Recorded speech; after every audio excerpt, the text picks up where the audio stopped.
11 రోజుల దేవీ నవరాత్రుల్లో ఆఖరి రోజు అంటే 11వ రోజు అమ్మవారికి నైవేద్యంగా దద్దోజనం చేస్తాము.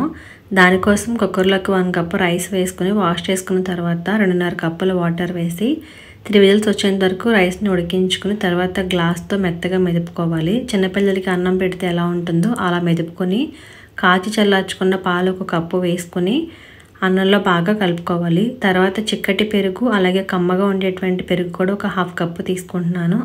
అది కూడా అన్నంలోకి వేసుకుని తర్వాత ఒక 1 టీ స్పూన్ వరకు సాల్ట్ వేసుకుని మొత్తం అంతా బాగా కలిపి పక్కన పెట్టేసుకోవాలి. ఇప్పుడు స్టవ్ పై ప్యాన్ పెట్టుకుని 1 టేబుల్ స్పూన్ ఆయిల్ వేసుకున్న తర్వాత 1 టీ స్పూన్ పచ్చిశనగపప్పు, 1 టీ స్పూన్ మినపప్పు, 1/2 టీ స్పూన్ ఆవాలు, 1/2 టీ స్పూన్ జీలకర్ర వేసుకుని అలాగే 10 నుంచి 15 మిరియాలు కూడా వేసి బాగా వేగిన తర్వాత 1 టేబుల్ స్పూన్ అల్లం తరుగు, 1 పచ్చిమిర్చి తరుగు, 2 ఎండుమిర్చి, కొంచెం కరివేపాకు వేసుకుని మొత్తం అంతా కూడా బాగా వేగాక స్టవ్ ఆఫ్ చేసుకుని మనం కలిపి పెట్టుకున్న పెరుగన్నంలోకి పోపు అంతా కూడా వేసుకుని మొత్తం అంతా బాగా కలుపుకుంటే రాజరాజేశ్వరి దేవికి నైవేద్యంగా దద్దోజనం రెడీ అయిపోతుంది.